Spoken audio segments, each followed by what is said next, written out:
Hey babes, I'm Cynthia. And I'm Beverly. Grab your favorite drink. Let's sip and chat. Welcome to Tipsy and Truthful, the podcast. Period. Hey babes, welcome to another episode of Tipsy and Truthful, the podcast where two best friends sip and chat about life, relationships, parenthood, and everything in between. I'm Beverly. And I'm Cynthia.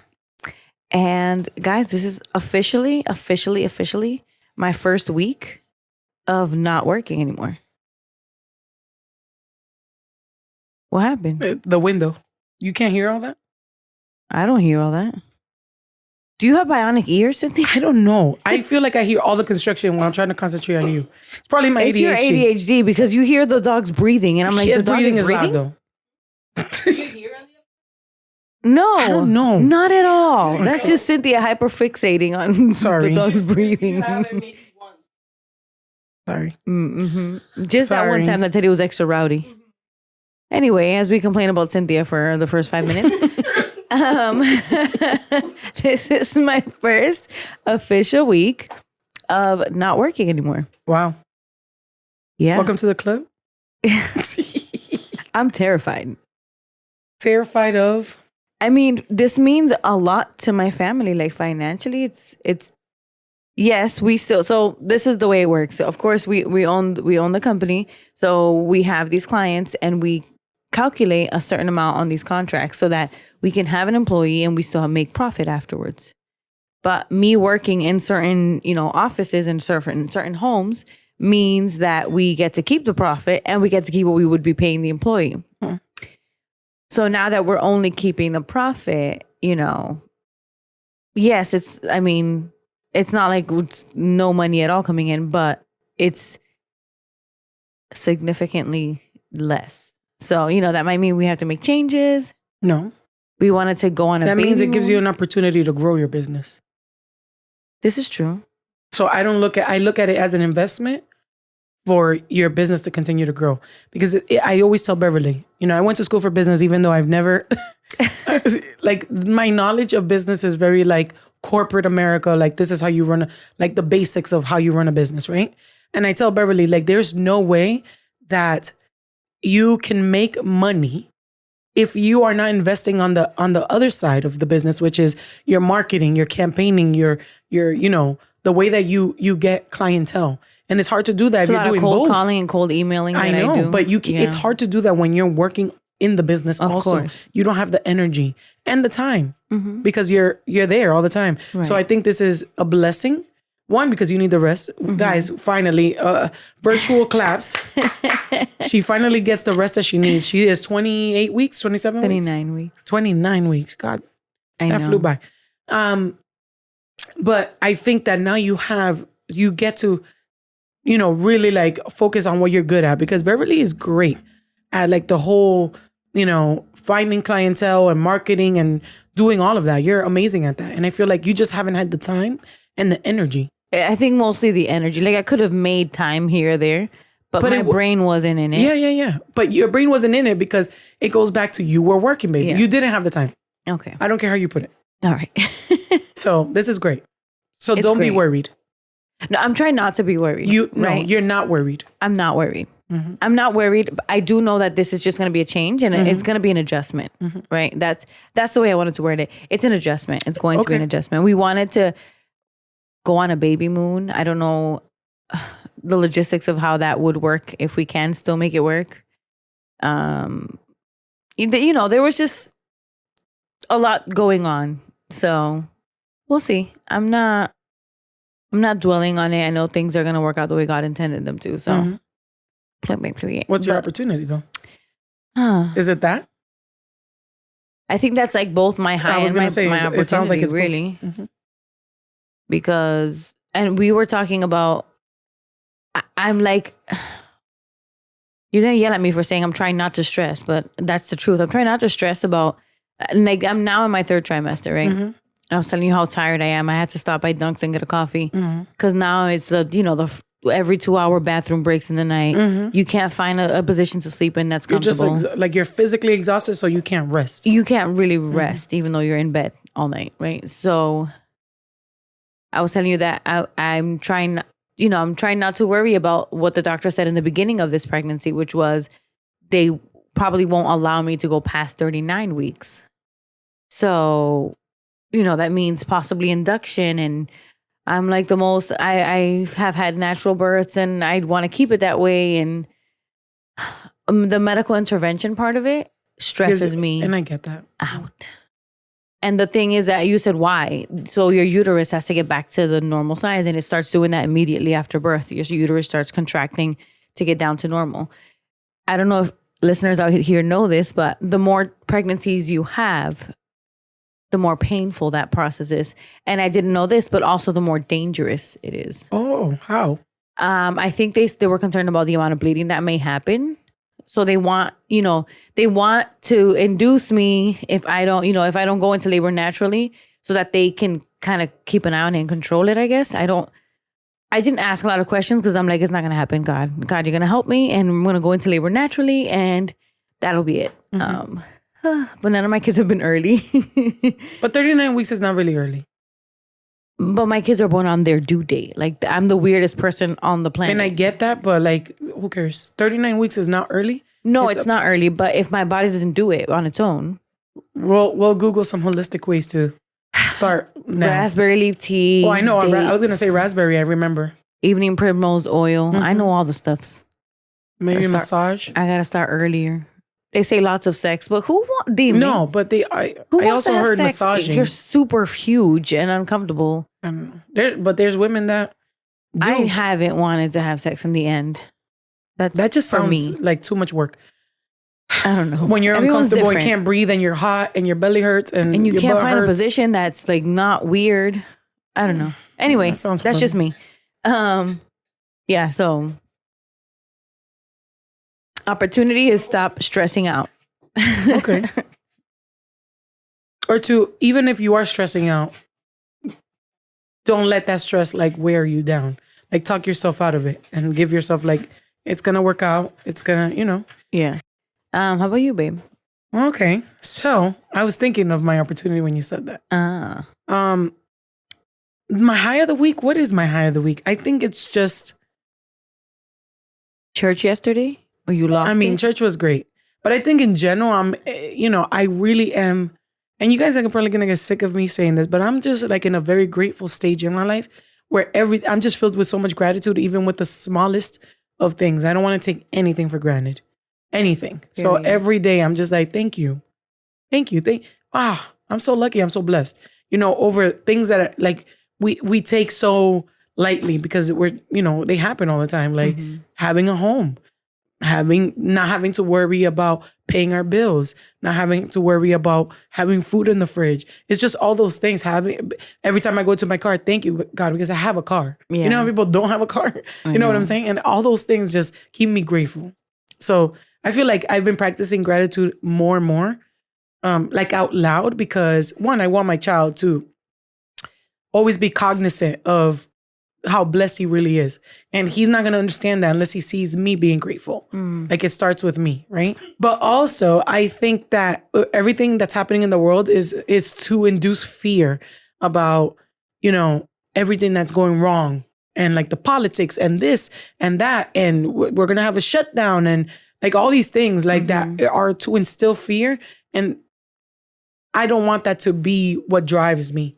So I'm grateful for everything the place that we are in life. So that's my high of the week. That no matter what's going on in the world, I'm just like that.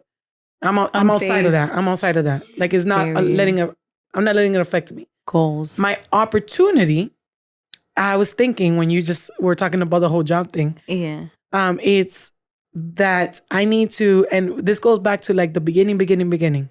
I need to stop selling myself short.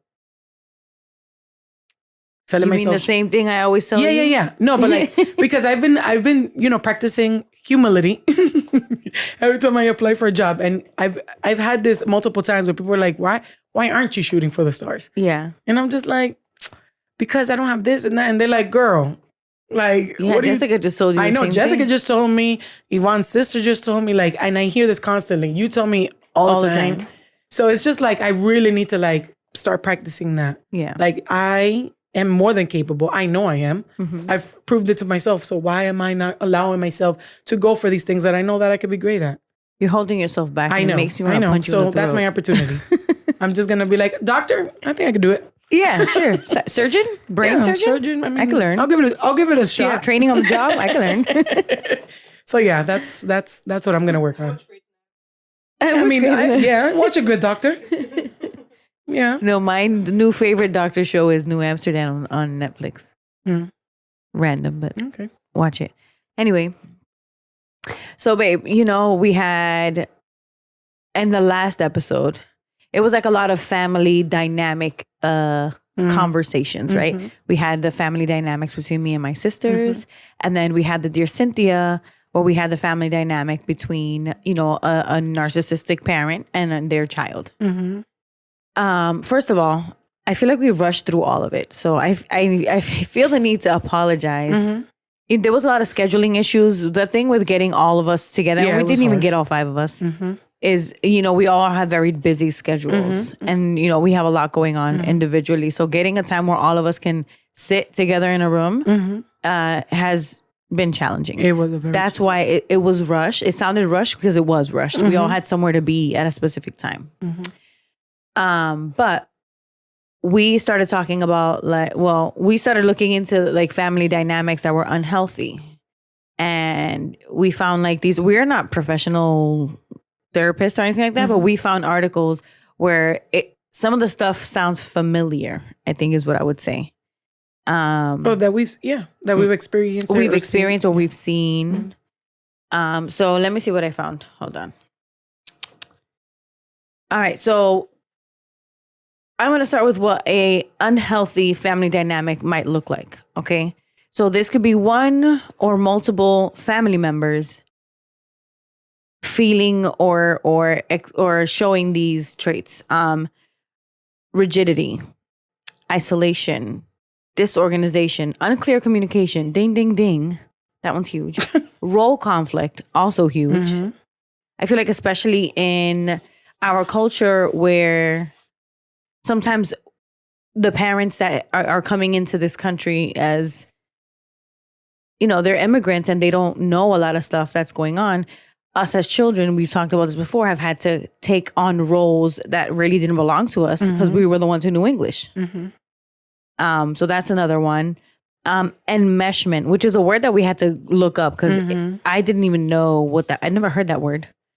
But I guess it makes sense, meshing together. So enmeshment is not knowing where one person in the family starts and the other one ends. I guess is a good way to Nobody put knows it. their role. Nobody knows their role and nobody knows their boundaries. It's as if, we're a unit and there's nothing outside of that unit. Yeah, nothing differentiates anybody. Right. And what that role pertains to, children, parents. Yeah. That's honestly, that one I see a lot of. It goes back to that episode that we had. It goes back to the episode that was controversial that we talked about. Spouses go first. Yeah. It goes back to that because the parents are not clear on their role in their relationship, it seeps into the children and everybody else around them. If parents live with them, nobody knows their boundary. They're just gonna say what they feel and what they think, even because who cares? It's nobody told you not to. You know what I'm saying? There's nobody putting a boundary in place of if a mother-in-law lives with you. That's what I was about to say. Enmeshment, I see a lot in mother-child relationships, whether that be the mom with her son. We see a lot where she thinks that they're joined at the hip and yeah, you're his wife, but I'm his mom and I'm more important. Or, where I've seen this in sibling or twins. And I find myself being guilty of this. When I talk about my daughters, I say the girls. I don't say Aliyah and Liana as, they're two individual people. The twins, I have 2 nephews that are twins and they don't call them by their names. They're the lo mello. Yeah, like my husband. Your husband. That's enmeshment right there too. Because they're 2 individual people with individual personalities with boundaries. So, yeah. I could see that. We see that a lot. I'm guilty of that with my girls. I'm just saying it right now. But I think we all are. Yeah. I never even realized that. Yeah. Huh. All right, let me see what else I can find on here. So, I mean, there's a lot of causes for family dysfunction, right? Like somebody in the family is physically, emotionally, or verbally abusive, right? That causes an unhealthy family dynamic. There is a parent who's super strict or super controlling. It leaves no space for the children to self-express, to make decisions on their own, to feel feel independent. You know what? I see this a lot, and people don't. Maybe people, a lot of parents I know do it with good intentions, but I feel like what happens in turn is when you grow up, you can't make the decisions for yourself, and you need, what's the word I'm looking for? You need like to be, when you need to be, I'm blanking on the word of like, what's that word? Are you looking for opportunity? Like no, you need the opportunity when you're to make a looking good for choice? like reassurance, or like you need you somebody needs to be like, okay, yeah, that's the right thing to like do. you're second guessing yourself. Yes, exactly. What's the Okay. word? There's a word for that, and I'm blanking. I Like don't your know. pregnancy brain, you're giving it to me. Like, what is this? It's contagious. But like you need reassurance all the time, right? And I see this in parents, and I've seen this, and I know this from the friends that I have that are of Asian descent. The culture is like, you have to be a doctor, you have to be a lawyer. Like very few times kids can decide What their future is going to be. And if you pick a career that's not stable or secure, the parents don't agree. And sometimes they don't even want to pay for school, and they won't. And I've seen how like that strictness of like, you need to get A's because you need to get into the X, Y, and Z colleges. You need to do everything by this certain time so that you can become a lawyer by the age you're whatever, a doctor, you're a resident. And like that, what happens with that is that you start lacking confidence in everything you do. And if it's not the way that it's like told to do, like if your parents don't tell you how to do it or what to do, it's hard for you when you grow up to make decisions, and you constantly second guess yourself and your abilities. And that's, I've seen that a lot with strict parents, and I know they mean it and I was gonna say in a good way, but intention. like that, honestly, when you don't give the child from a young age the ability to choose and to be creative, they struggle with that in every aspect of their life when they grow up. And I've seen that with friends that I talk about. Like they hate that they went into those professions. They hate it, and they resent their parents because at the end of the day, that's not what they wanted to do, but they were forced, kind of. That's that's kind of abusive. Not intentionally, but that's abusive. Yeah. Then there's the opposite side of that, which is a soft parent. No discipline, no Too much of something is just bad. Yeah, todo en exceso hace daño. Because if you're too soft and there's no discipline. You remember that show that we were watching? Oh, the parent. We were supposed to have an episode on that. What was it? I don't remember it. It's a good show. It's on Hulu. Okay, we need to rewatch it and have an episode on that. Because it was like the context of the show is that there was a bunch of parents, and each of them has an individual a different parenting style, right? And so there's like the very liberal, the very strict, the like in the middle. They're like, we're free. There's no rules. There's no consequences. And then there's rules and there's consequences. Like, and they all have to kind of judge each other on what's the best parenting style. And there's a bunch of challenges, and you see the parents work with their children on these challenges using that parenting style. And man, we found ourselves like crying and like picking and choosing from different like parenting things that we were like, wow, I can see myself I can see me and John's parenting style in one family, but I can see the good and the bad. Yeah. And I'm like, oof, we can change this Same part with of me, it. because I like the parents that I related to the most. They also did things that I'm like, oof, I know that I'm this kind of parent, but at the same time, I wouldn't do that. You know what I'm saying? Yeah. And I feel like you need to be clear on like not being too much and not being too little. Right. Like there needs to be rules and discipline, like in disciplinary actions. But at the same time, you also want to give room for like the kids to make mistakes and talk to you, and you harbor that relationship where you can have moments of like, all right, this is a learning opportunity, you know? What else?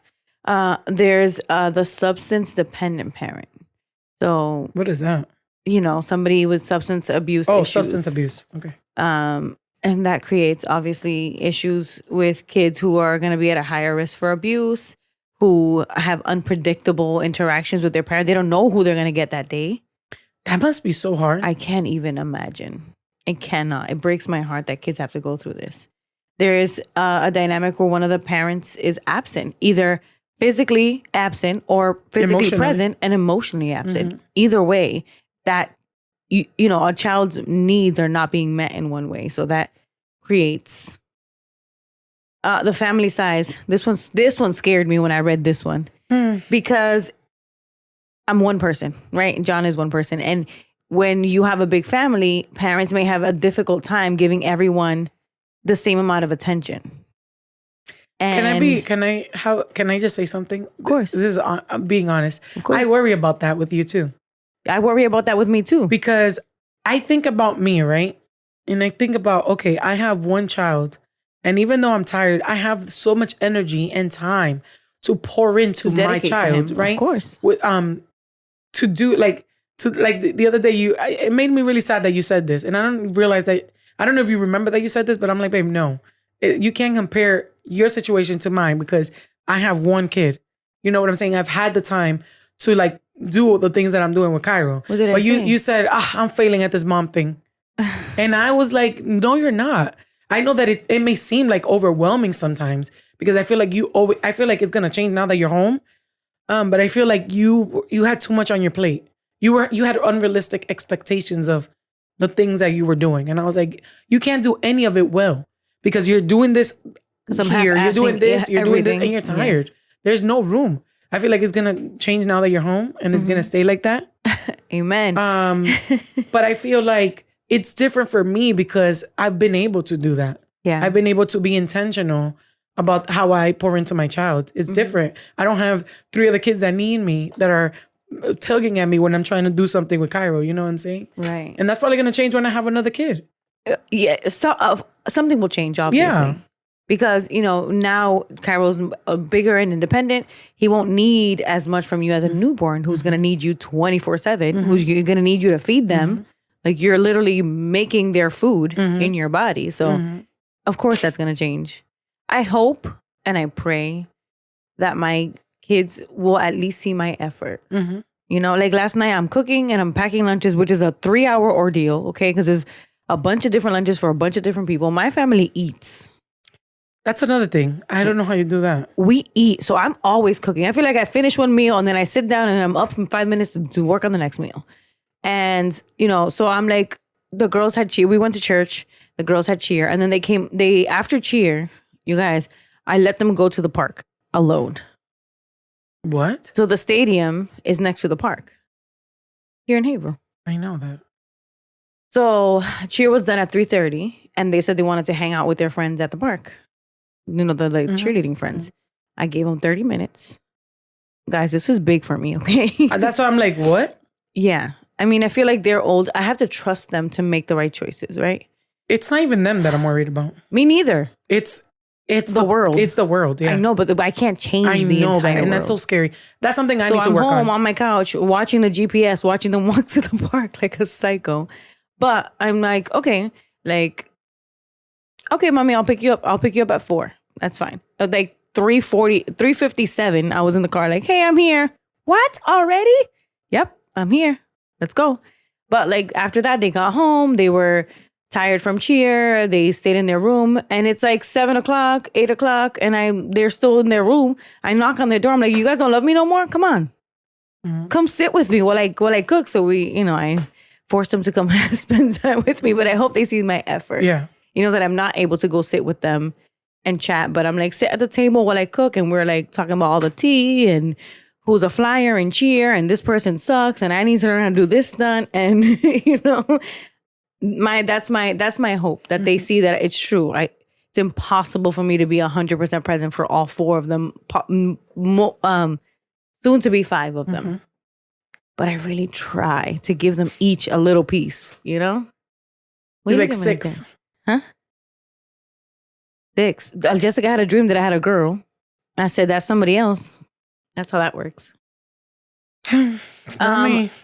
Culture and values, another one that we experience a lot. Oh, for sure. The dysfunctional family roles has a lot to do also with the culture. Like in our culture, the oldest, automatically, you're in charge. You're the oldest. Okay, these little siblings are your responsibility too.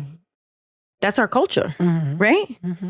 If something happens to the little one, the oldest one, the first thing that they do is look at the oldest. Where were you? You allowed this to happen. Where were you? I used to get in trouble because of what my sister did. All the time. See, that's a story time. Unfortunate family events like death, like an affair, divorce. Oh my goodness. A big financial like change, like a job loss or losing your home, that can create an unhealthy dynamic. And of course, mental health. And mental health is like, let's put an asterisk on that, because mental health, ooh, people experience mental health issues all the time, and they don't ever get diagnosed or checked or see therapy or just say that they're going through a hard time. It's on the culture, and it also depends on the not time, but like like millennials and all. Oh, the generation. There's a lot of factors. I think there's a lot of factors. I think that financial is one. The economical part of it. Exactly. Because if you don't have health insurance or your health insurance sucks and you can't get it, then you're not going to go see a therapist versus eat or pay your electric bill. I feel like generationally, some people believe in therapy. Some people don't. Some people are sopa loco. Yeah.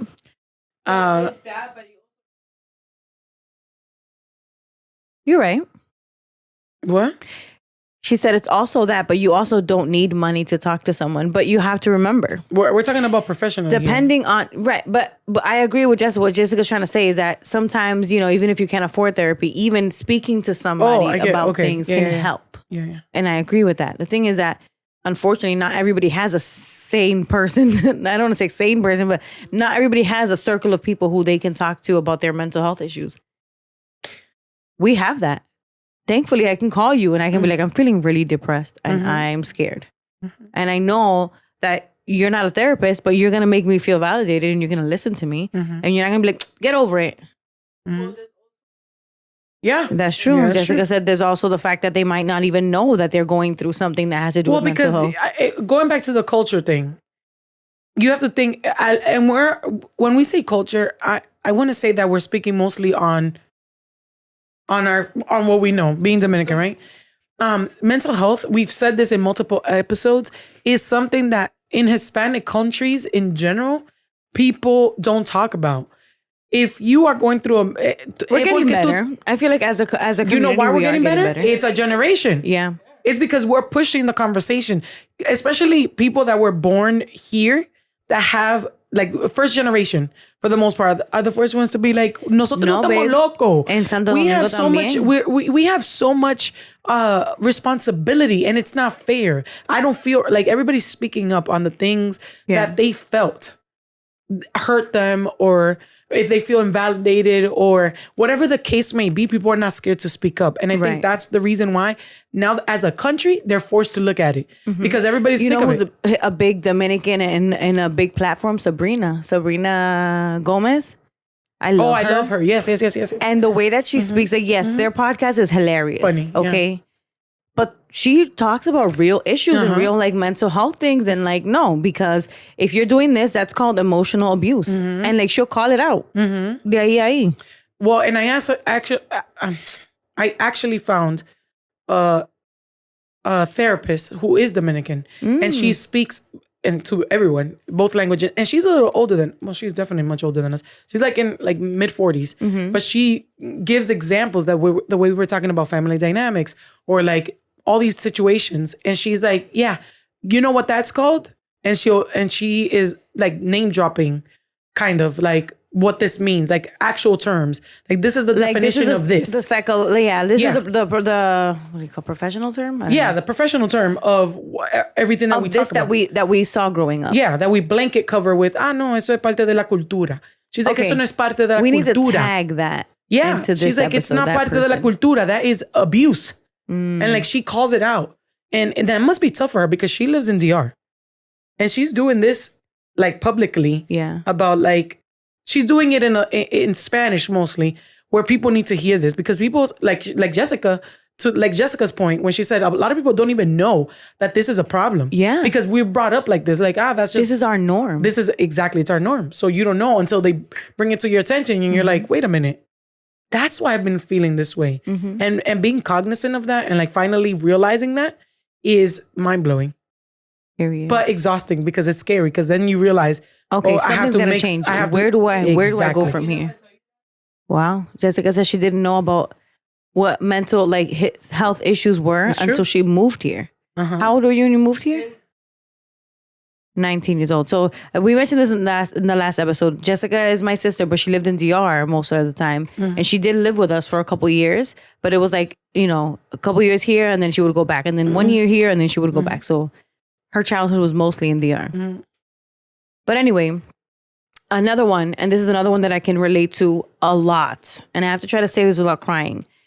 Disability or other health conditions, such as caring for a child or another family member with a disability or a chronic illness. It can be stressful, not just for the caretaker, for the entire family.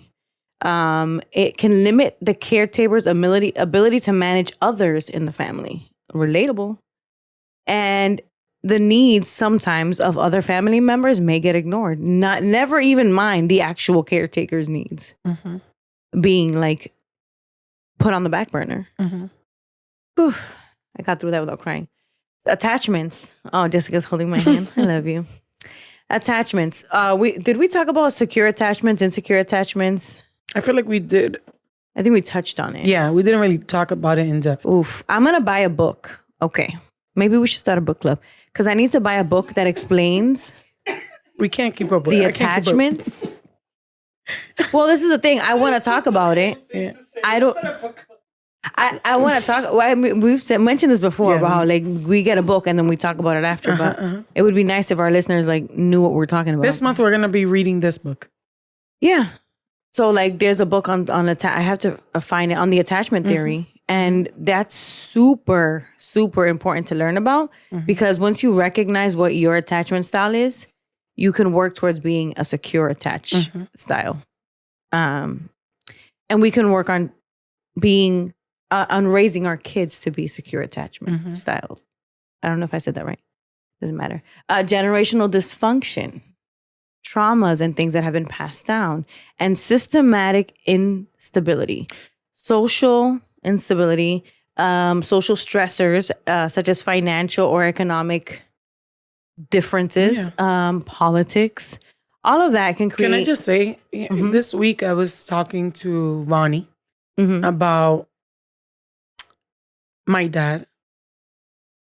And we were talking because I was like, man, I was thinking about my dad because it's crazy that I know that the trauma that my dad experienced, I don't fully know the story of. I know little bits and pieces because I've seen it.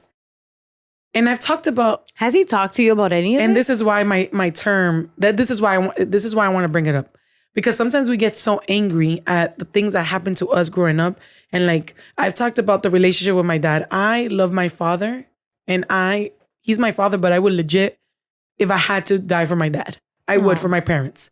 It's not that I don't love them. But like we've talked about, there's been challenges in our relationship because. See, the way that I look at it now, I understand that it was his upbringing.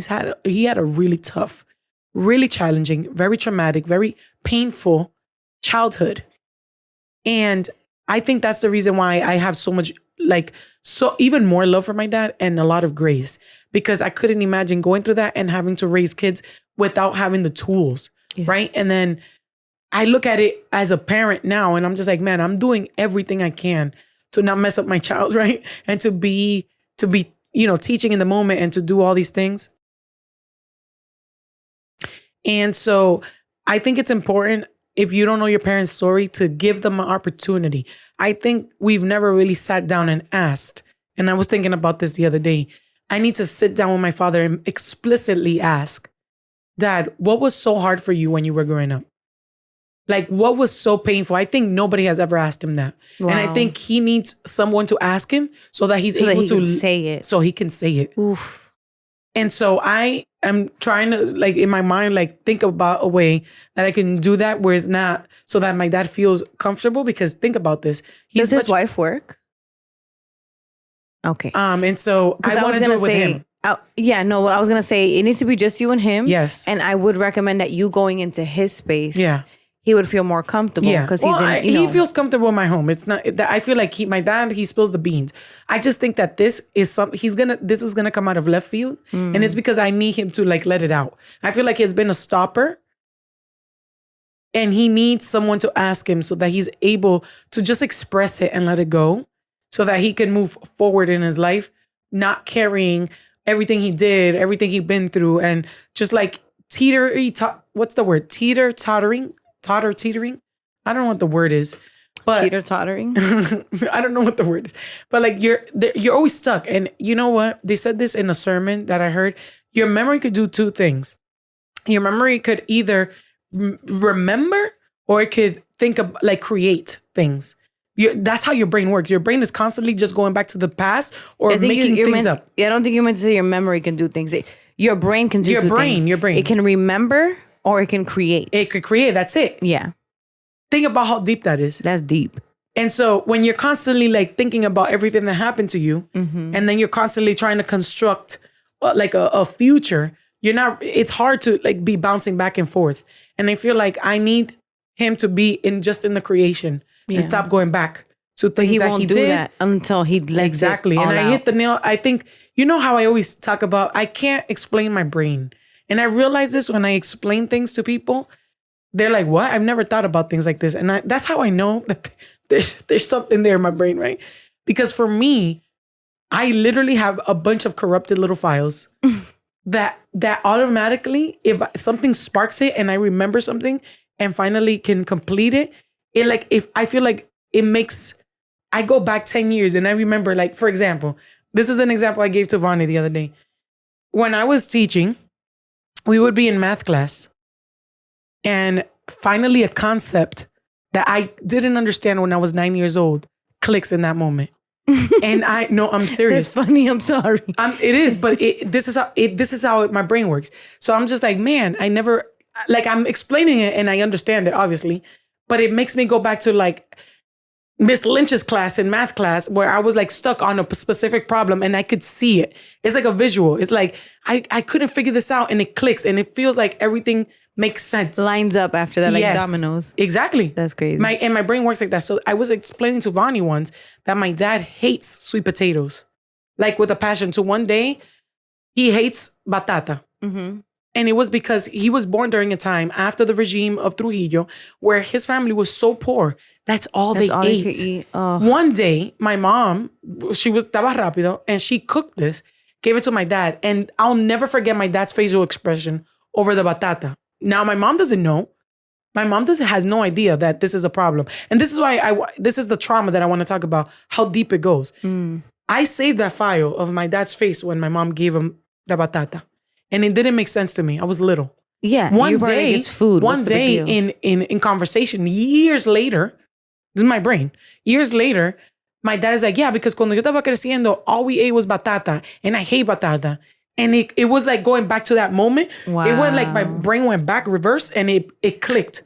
I was like, that's why his face was like that. When my mom gave him, he got up from the table, didn't say a word and was so upset. And went into the room and didn't eat that day.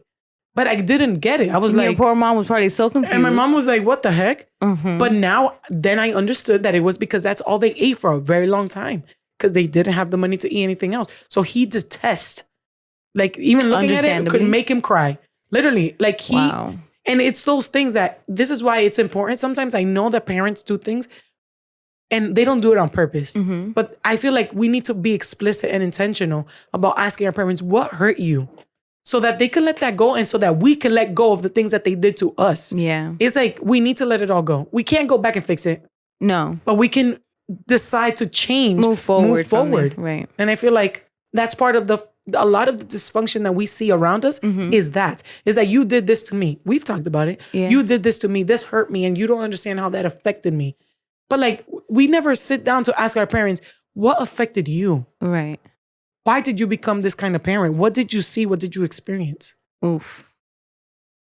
Because if we want to have grace, you want your parents to have grace for you, the things that they did to hurt you. Why don't you have grace when nobody has given them that? You have to. So, and of course, there's levels. There's definitely levels. I'm not saying that this is going to work for everybody, right? Because we know that there's some situations like the Dear Cynthia that we had last week that I was thinking about that for a whole week. That is still, babe, if you're listening to this episode, sorry that we rushed through the response. If you, I don't even want to, I feel like I just want to talk to her. Like, I just feel for her so much. Can you write again? Can you write to us again? Yeah, write us with your phone number so we can text you. But, you know, if you heard it, the last episode, if you heard our advice, or not even our advice, what we would do, you know, let us know. Did you take any of that into consideration? Did you do something else? Has anything changed? Are you still working on it? Like, I feel so invested. Like, I just feel like I need to know how you are, how your kids are. For you. Yeah, exactly. Yeah. That's what I kept thinking about. I couldn't imagine how she's feeling. Exactly. Being in that situation in your own home.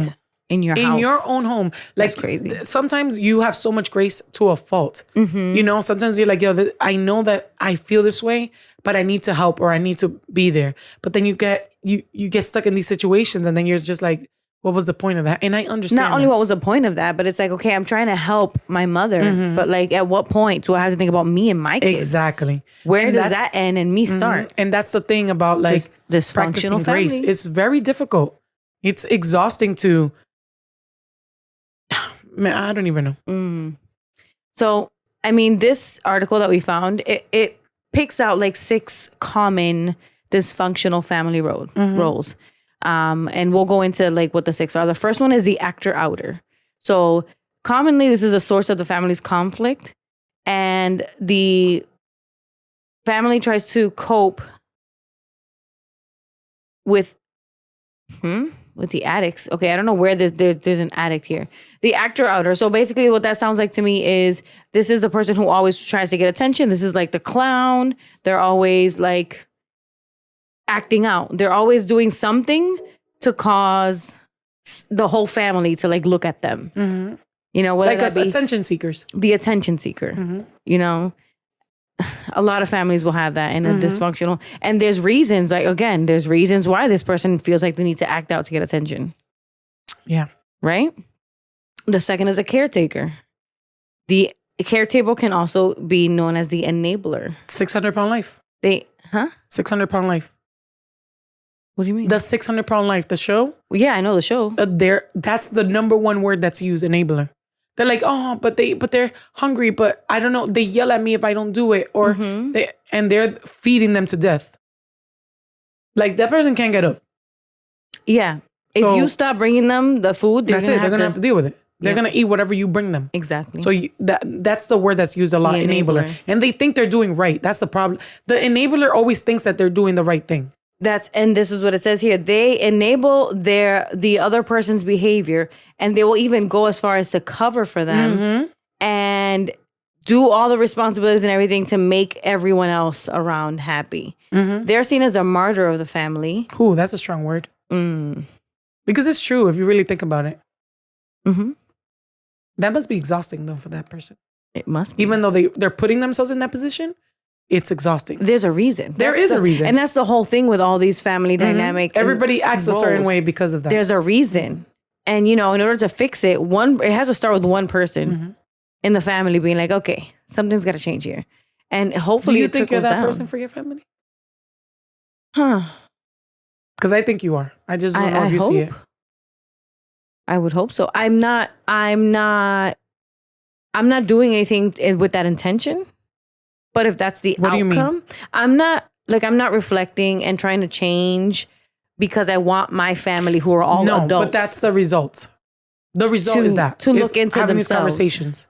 I hope so. That if that's a result, amen, right? But honestly, selfishly, my reason for all of this is for my generation underneath me, not for my siblings and parents above me. You know what I mean? If that trickles out and they're seeing and we're having conversation and something clicks, or, you know, a thought comes up or a question comes up, that's awesome. You know, so do you think you are the caretaker of your family? I'm just saying this because this is what I see in you. Do you think I'm an enabler? I don't think you're an enabler. Part, no. I think you're not in an... I think I'm the next one. Okay, go. The hero. Over-responsible, self-sufficient, a perfectionist. They attempt to restore the dysfunctional home life in secret. Do you know how many times I had to hide Like my dad, I've said on here, is an alcoholic, okay? When he would go to the liquor store, I would hide the boxes so that my mom wouldn't see that he was drinking, so that they wouldn't fight. Do you know how many times I would have to hide? I think we both are heroes. I think so too. What else? They dedicate their time and attention to helping cover up on the other person's mistakes or to keep up appearances. For me, it was never for the appearances. It was to try to avoid more conflict, a larger conflict. Yeah, me too. I was gonna say, like, I feel the same. Like, it wasn't to. I definitely always wanted to fix everybody's problems in my home. I still do, and that's my opportunity. Like you said, it selfishly, it was for everybody beneath you. Yeah. For me, it was both. It was that I wanted my family to realize, hey, we messed up here, and we all got to look at what our role in the dysfunction, because everybody has a role. But at the same time, I want to make sure that for my son, he sees what a functional family should be. You know what I'm saying? So for me, it was both. It was a need to make my family realize they need help and they need to start talking. And I get that. And maybe my role, my role would have been more like yours if I had started self-reflecting earlier into parenthood. Okay. But because I had already had 3 children, by the time I was like, whoa, wait a minute. This isn't normal. You know, I was like, okay, blinders to everyone outside of my home. Yeah, I need to focus I need to focus on what's really important to me, which that is makes sense. Me being better so that I can be an example to my kids so that they can try to see, you know, what a functional family should be. Okay. The next one is a scapegoat, the problem child. They use acts of defiance and hostility to divert attention from the actor-outer's behavior. So it sounds like the actor-outer is like the source of the family's conflicts. Whether this is the person who just has behavioral issues, addictions, whatever it is. I think that if we sat in... the attention seekers. The attention seeker, whether that be good or actually bad. Seeking attention or they're just getting attention because they're the source of so much conflict. Get that. I think if we sat like with families and like called There's all of these out, of maybe they could self-reflect and be like, I think I'm this dynamic. Like I'm this type of family dynamic. In my family, we have one of each. I think so too. As I'm saying this, I'm not gonna say it because I feel like that's not your It's not my position. I'm not gonna diagnose anybody, but the mascot. Oh, this is the one that I was thinking. I think I said it wrong. The mascot is a comedian of the family. They use humor and silliness to attempt to lessen stress in the family brought on by the actor-outer's behavior. They're typically in constant motion. You think that's you? I don't think so. No. I mean, I hope not. I don't think I'm a comedian. I'm not even funny. And the lost child. This one breaks my heart. This one breaks my heart because I think that if anybody can pregnancy brain. If anybody can relate to this one, it must feel so lonely. So the lost child is seen as the quiet one. They stay out of the way. They avoid interactions and they feel like they go unnoticed. I don't think they feel they do go unnoticed. Do they? Sometimes people don't call them because they have so much going on with the attention seekers and everybody else that they're like, oh, they're fine. Everybody assumes that they're fine. But cuando se meten en problema, they're probably people that are very responsible because they've had to be. I agree with what they're saying. There's parents that pay more attention to one specific child. I know that. That's what I'm saying. To the problem child, quote unquote. Yes. Not the problem child. There's parents that clearly have a favorite kid. But that's different. Attention to that kid. That's different. That's not what this is in a dysfunctional family. Well, it's dysfunctional. Well, I mean, yeah, I guess you're right. That is the dysfunctional still. It's like if Liana wants to play, I don't know, volleyball, and Aliyah wants to do something, you prefer to do everything with Liana, or you do whatever she wants to do, and then whatever Aliyah wants to do. I get that. Kid is gonna feel alone, like nobody wants him, and rejected. He's gonna feel rejected. Like, hey, make sure you make breakfast for the other sibling. Yeah, for your sister, your brother, and they don't even care if you ate or how. When you get home, like, hey, how was your day? And they don't even ask you how was your day. Ouch. Again, that must feel awful. I don't relate to this one. Yeah. But anybody who does, I feel for you because I couldn't even imagine feeling like that in your own family. Okay, so this same article, it has a lot of good. We have to link this because it has so much good information. It shows like their traits that they show and their hidden traits. I'll just give one example, and I'll use the hero. Their traits that they show, they call it the mask. They're successful. They have their life together. They're independent, helpful, and perceptive. And then underneath that, their hidden traits are guilt, confusion, feeling needy when they need something, which is BS because everybody needs something. Feeling like a failure, feeling inadequate, fearing success. Those are all my fears. Yeah, we're definitely the hero in our families. Difficulty living up to the standard assumed under being the golden child. And I've talked about this. That pressure is ridiculous. That pressure is it's kept me from a lot. So it goes into saying that there's ways to build a happier and healthier family relationship or dynamic. Number one is communication skills. Build good communication skills. Focus on listening and understanding. I think the understanding part is huge. My thing is, you have to not hear. You have to listen. Which is hard. Because a lot of people just listen to respond. And it's like, you don't need to talk all the time. Just be quiet. And I want to point out the understanding part. Because we can have a conversation and I can disagree with what you're saying. Right? But it's like, I get it. I understand where you're coming from. Do I agree with you? No. Maybe not necessarily. But trying to really understand, okay, knowing what I know about you, about your background, about the things you've gone through, I understand why you feel that way. You know, that's validation. That's hard. Forming traditions, values, goals, stuff like that together. Building on traditions that we already have. Inventing new traditions. We tried to do the Christmas in pajamas thing. I don't know how we're going to do that with a newborn this year, but we I get love to that rent out tradition. the movie theater. Doesn't matter. I love that tradition. Yeah. And Cairo wrote about it in school. Oh, stop it. Okay, we got to do it. Because last year we were in a cabin. We didn't do it. Even though Jail wants to go to a cabin, but that's besides the point. I don't know how I can make that. Jessica was just mentioning that to me. I don't know how I can. Jael called me today to say, are you looking for a house? I already said you guys can go without me. And I said we could just get a room that is safe for you and the baby. We got to talk to Daddy John about this. I think he would be down. He's the more ñoño one. I'm down. Yeah, but if it's just us. I know. I'm just thinking, there's two things I'm thinking about. Number one, I don't want to ruin everyone else's fun because I'm going to be with a newborn. You're going to have more help if you really think about it. You can't really help with a newborn because the newborn's attached to mom's breast. Yeah, I get that, but we can help with the other kids is what I'm saying. You're right. Yeah. And number two, you know, I'm worried about like, is there going to be too much noise for a newborn? Is there going to be, I don't know. We'll talk about it. We'll figure this one out. We'll have a reunion. When we just have these on. We'll have a reunion. We're just talking about random stuff here. Anyway, traditions, and then I said the next thing is trying out new things together. Board games, video games, an arts and craft project, making new foods and recipes.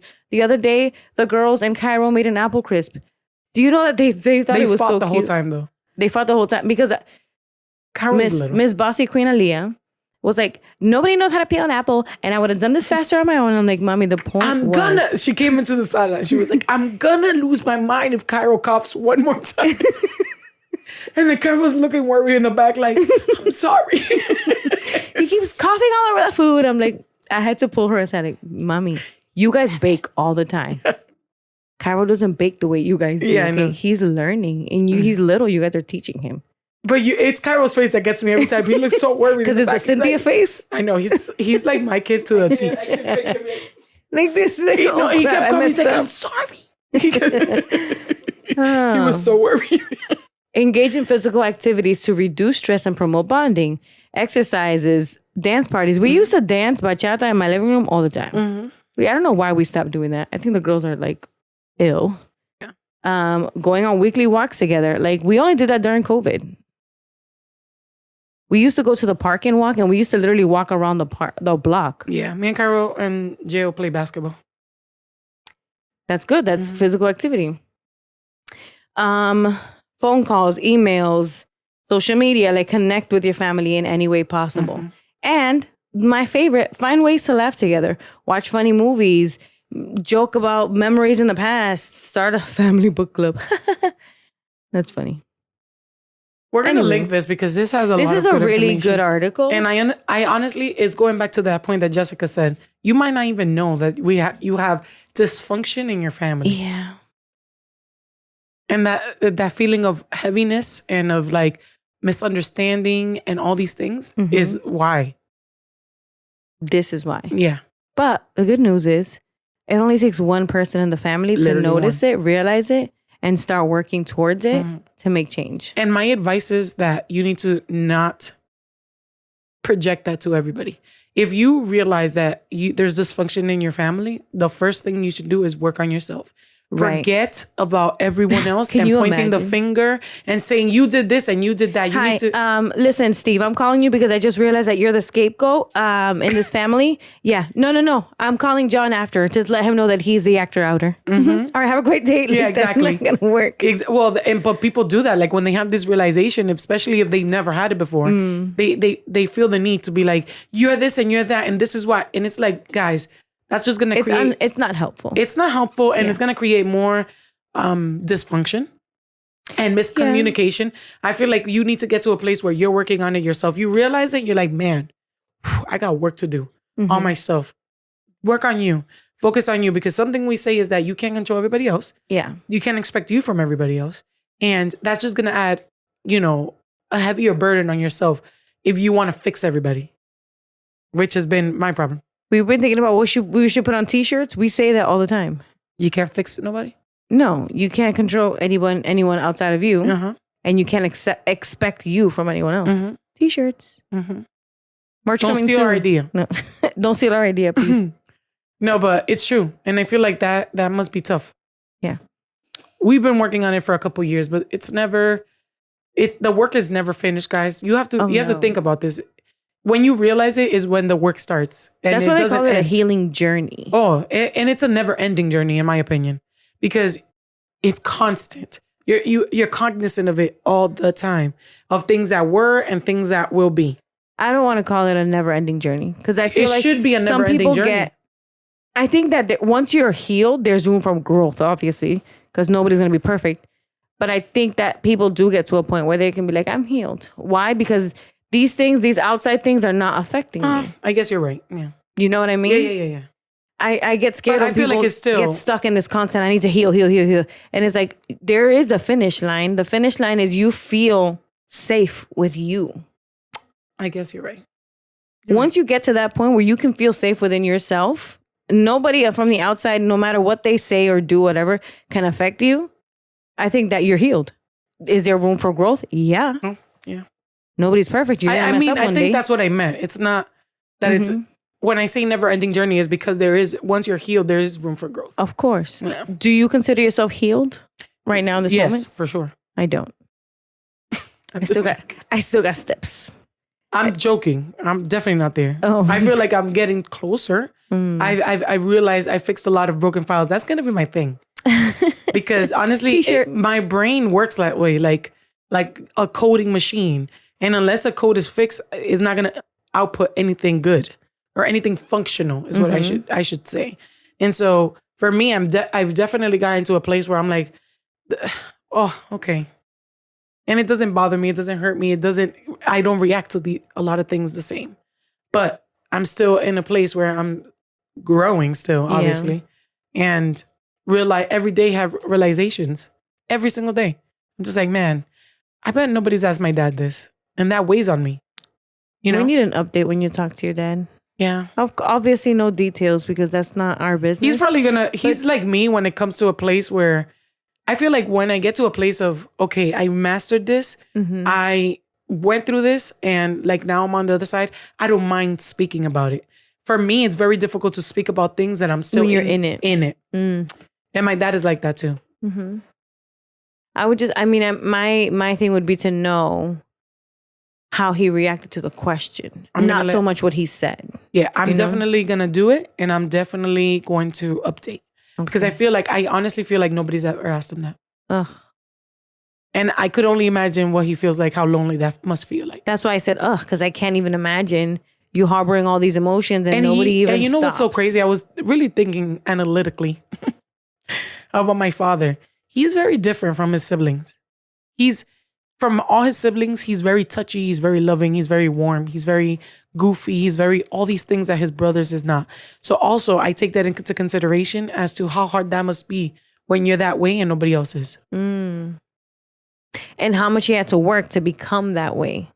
Because he's not seeing any examples of this growing up. You have to choose to be affectionate and loving. And my dad is very affectionate. I have so many fond memories of your dad. He's hilarious. Yeah. You know, we're going to wrap it up, but I have to give my mom kudos for this. My mom is or has always been really open with us about the things that she's gone through. And, you know, when I was younger, I was like, okay, too much information, Mom. I get it. I think she was just trying to let us know where she comes from so that we can understand how she acts, the why. Mm-hmm. She's always been super open. And I feel like until this moment, I never fully appreciated that. Mm-hmm. Because then there's people like my dad. Where you have to guess the batata thing, like, whoa, wait a minute. Mm-hmm. That makes sense. What? He's never talked to me about what he's gone through as a child. He's talked to you? She said way too open with a face of disgust. I feel like it's not. You have to think. My dad hasn't talked to me about anything growing up. See, I know more about my mom because my mom is like me. Where she's just like, listen, and we can sit down and have the conversations. With my dad, it's not that we can't sit down to have conversations because we have all the time.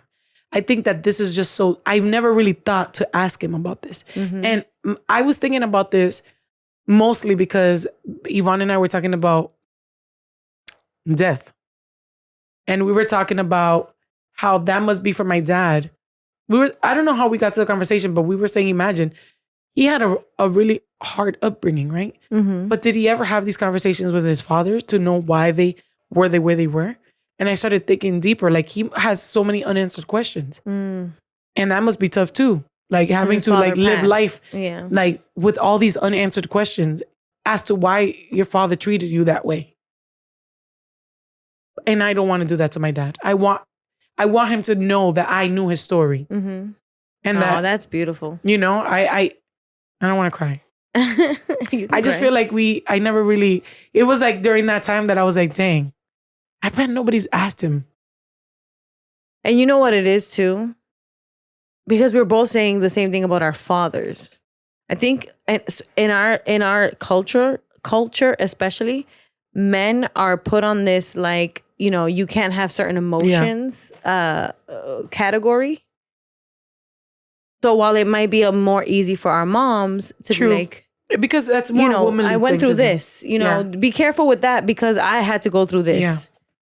I talk to my kids like that, but like I've never heard their biological father, and I've never heard John either say things like and that. When my husband is different, I think it's because he married, unfortunately, a talker. No, fortunately, that's he's lucky.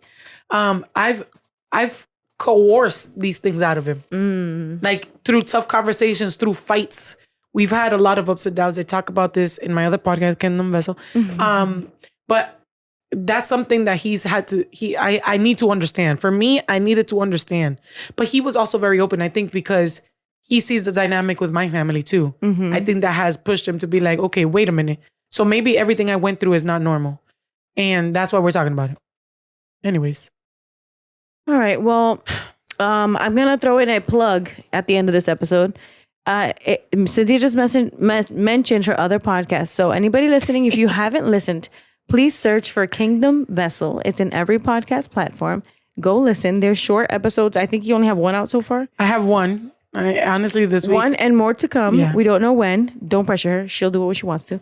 But please go listen to it. It's an amazing episode. I had to fight back tears the entire time.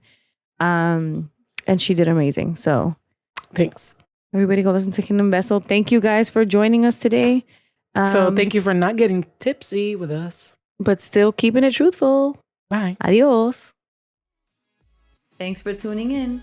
Check us out on Instagram at Tipsy and Truthful Podcast.